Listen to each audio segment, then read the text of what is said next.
Hello guys, welcome to another session. My name is Mbamara Ebube. I'm from Nigeria and I'm a student of Hereditary National Medical University. I'm on my fifth course 6 faculty, grade 13. And as you can see on my slide, I'll be talking about Marfan syndrome. So just in case any question pops up and you're wondering what is Marfan syndrome, I hope this video help you to understand the basics of Marfan syndrome. So let's continue and ask, what is Marfan syndrome? What is Marfan syndrome? In case someone walks up to you, maybe a non-medical student or a non-medical practitioner asks you, what is Marfan syndrome? Oh, my child was diagnosed with it. What is it? So I want you to understand that it's an autosomal dominant genetic disorder that affects microfibrils and elastin in the connective tissue. These are basic components of connective tissue. But hold up. Let's rewind and rephrase the word autosomal dominant genetic disorder. So this means it's equally shared in both male and female. I want you to understand that the pattern, it can be both in male, it can be in a male or a female, equally around the world. You understand that? So, and it can be inherited from only one parent who have the defective gene, which is Fabulin 1 or FBN 1. Let's continue. Just listen and let's move on smoothly. Marfan syndrome is an autosomal dominant genetic disorder, like I said, that affects microfibrils and elastin in the connective tissue. So these fibers help in anchoring your organs or other structures together. You see, it's flowing out. It's equally shared in both male and female. It can be passed down from one parent who has a defective gene. It affects the microfibrils and elastin. These are fibers that help anchor your organs and structures in your body. You see, smoothly. So let's move on. So I want you to know the symptoms of this Marfan syndrome can be in a patient mildly, moderately, or severely. Hope you got that. Let's continue. So I want you to also know that in 10,000 people or 20,000 people, there must be a person who has the defective gene, Fabulin, which results to the word or the syndrome called Marfan syndrome.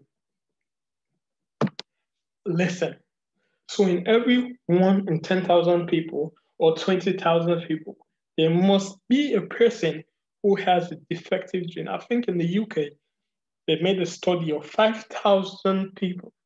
There's always a person who has a defective gene of Fabulin 1 or FBN 1. So you're understanding now. So just in case you don't know, it's hereditary, meaning it can be passed to a child from a parent who is affected. So let me drink some water here.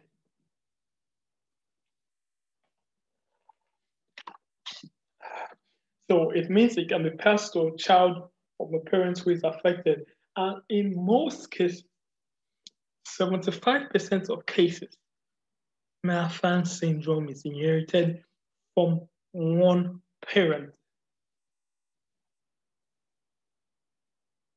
Again, 75% of cases, it is inherited from one parent. Also, like I said, the syndrome is autosomal dominant, which means a child can inherit it even if only one parent has the defective gene or the syndrome.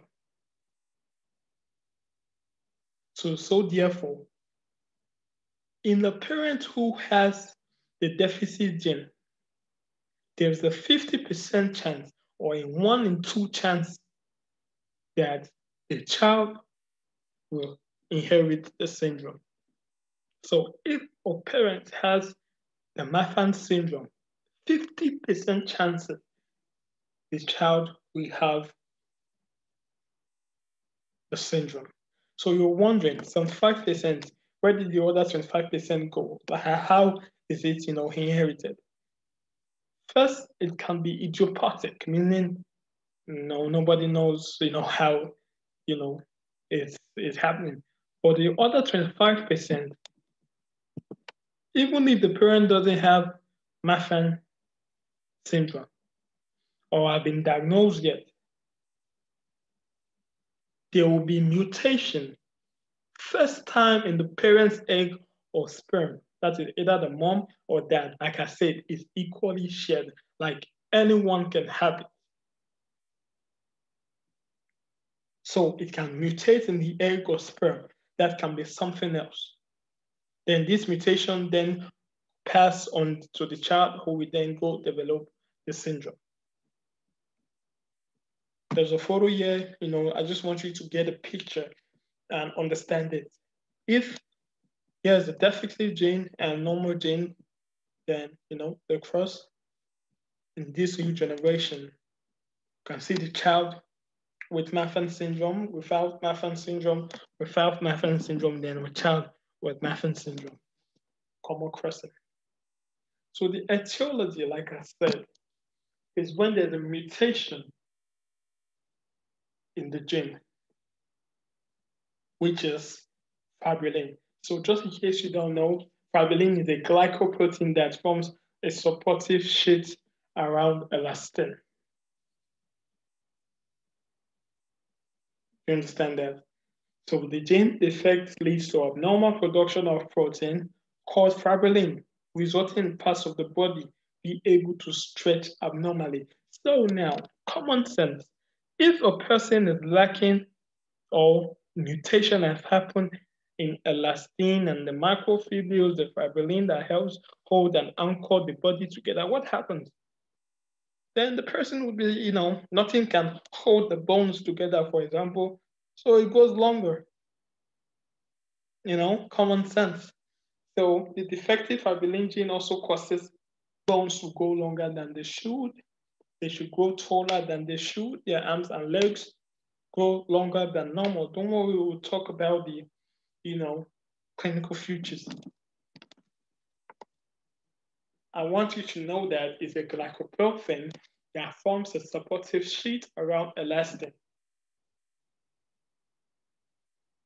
What is elastin?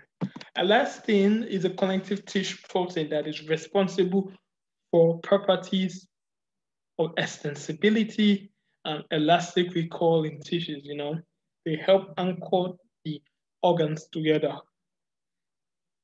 So they are in lungs, they are in blood vessels, they are in amount of ear and skin, and there are ligaments, they are in small amounts, they are mostly in every tissue. Fabulin. What is Fabulin? It's a large glycoprotein that is structural component of microfibrils of 10 to 12 nanometers fibers found in many tissues. It is secreted into the extracellular matrix by fibroblasts and becomes incorporated into the insoluble microfibrils, which appear to provide a scaffold for deposition of elastin.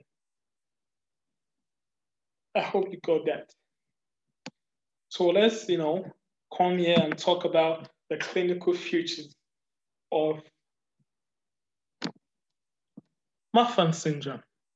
So like I said, if there is a defect of the gene that helps anchor the body together, what happens? Then there will be something called arachnodactyly, meaning an abnormal long limbs, slender limbs, fingers, and toes. Making sense, right? So you can also see, lens fracture, that is dislocation, moving away from where it's supposed to be, anchoring. And get the word anchoring.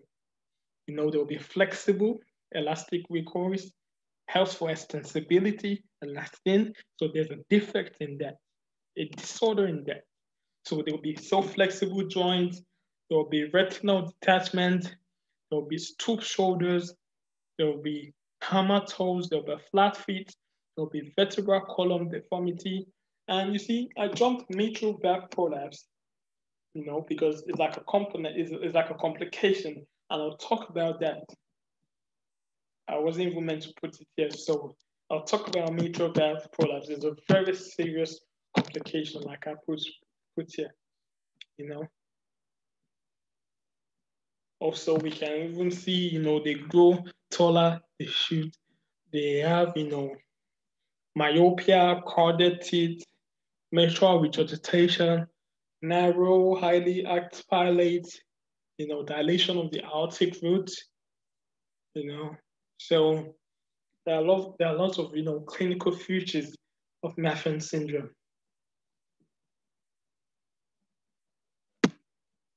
Complications of this Marfan syndrome. What can happen? We can see dental and bone, you know, problems. That is, patients with Marfan syndrome may have a dental history of tooth extractions, you know, narrow palate. Patients we have even histories of bone problems, such as, like I said, flat feet, hammer toes, hernias, and bone dislocations. There's nothing holding it together. You know, there's a deformity there. There's a defect there. You know, and we can also see changes in the eye, like I said. You know, there was a study that came out and they were saying more than half of all people with Marfan syndrome have eye problems, including nearsightedness, that is blurring of the object far away. Lens subluxation, in other words, lens fracture. That is, it moves away from its typical position. Or having a different shape of the eye, other problems. And you can see, 90% of people will have blood problem, like blood vessel changes. You can even see cardiomyopathy, and as well the mitral, valve prolapse comes in. And I'll talk about them. Just listen. So, like I said, 90% of people with Marfan syndrome get blood problems, blood changes. Like I said, without anything anchoring the tissues, the organs, the structure of the body, there'll be dilation there'll be flexibility, even also in the blood vessels. The blood vessels will become weak and dilated. That is, it can be wide open. So this blood vessel can have a lot of effects in the whole human system. For example, can affect the aorta, the major artery that carries the blood from the heart to the rest of the body. So when the walls of the heart is weakened or stressed, there will be increased risk of aortic aneurysm, aortic dissection, or busting, aortic plaster, busting. I don't know how to explain it anymore. So if for example, all portions of the aorta are dilated or dissect, it can result to serious life-threatening problems. Let's move on. We can also see, heart valve problems, when especially the mitral valve, it becomes floppy and do not close tightly, then guess what? Blood will be flowing backwards across the valve, which is called mitral valve prolapse. So can you see how Marfan syndrome has a lot of effects in the human body? And note, these effects can be moderate, mild, or severe. So the heart valves, especially in mitral valve, can be affected by Marfan syndrome. I want you to know that.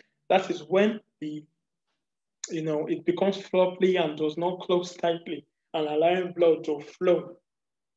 Regurgitation backwards. So it's a really serious condition.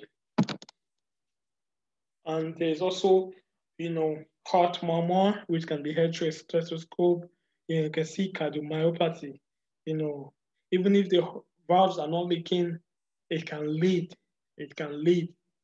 to heart failure. That is when the muscle of the heart has been enlarged, hypertrophy, or weakened over time. And we can also see, aortic root dilation. That is where the aorta meets the aortic valve with Marfan syndrome. It may dilate or widen. This causes aortic valve to become stretched and be leaking, leading to arrhythmia, abnormal heart rate. Major complications can lead, major complications. Even in the lungs also, we can see, changes in the lung tissue, increase the risk of asthma, emphysema, COPD, bronchitis, pneumonia, even collapsed lung. You can see skin changes, decreased elasticity of the skin, stretch marks occur even without changes in the weight. So have major complications. And I'll show you a photo, which I really loved. I got it from osmosis. Marfan, the word Marfan. So you can see mitral valve prolapse when it becomes weakly and allow blood flows backward. Aortic dissection, retinal detachment, when the retina moves away from the real position is meant to be. Fabulin 1 mutation, arachnodactyly, 1, there are slender limbs, long abnormal bones, scoliosis, I'm going to show you photos of, Marfan syndrome patients. For example, you can see this can be caused by the defects of fibrilin, scoliosis. You can see flexibility, you can see abnormal long arms and, slender limbs. Probably the patient is having hammer toe or hammer feet, flat feet. You can see changes even in the thoracic bone. Anything can happen. Anything, even with the physical appearance. Like I said, their arms, legs, fingers, their toes may seem out of proportion. Their spine may be curved, and their breastbone, like in this case, their joints may be weak, easily become dislocated. Sometimes they have long, narrow face, and the roof of their mouth may be high, a lot of teeth, causing a lot of teeth to be crowded. So it's a really, serious case. So let's move on with the diagnosis. So, like I said, we can just see, diagnose a patient by few changes. A patient can be born with Marfan syndrome, and later in the adolescent life, changes start occurring. So we can diagnose it even visual. We can do genetic testing, even blood tests. Let's take it slowly. So a blood test can be used to help diagnose Marfan syndrome, that is checking for, LBN1 gene that is responsible for most cases of Marfan syndrome. So and it's not every time you check for LBN1 gene that is always,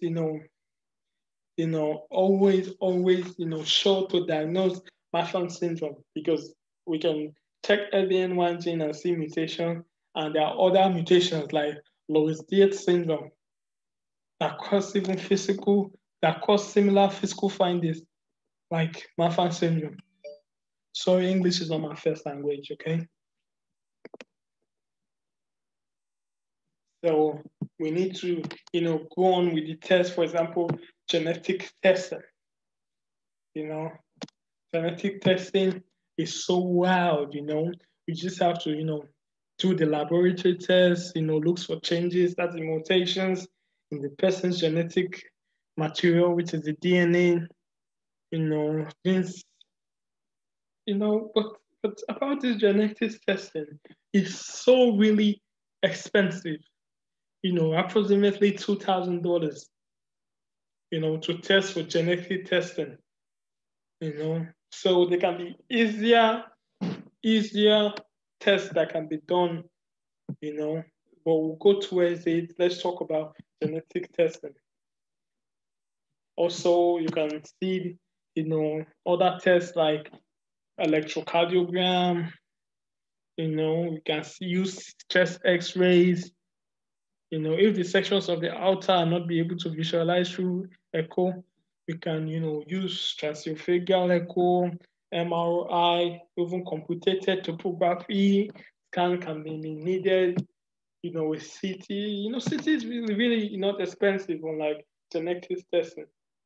We can also use CT or MRI to determine dural ectasia. That is the bulging of the lining of the spinal column.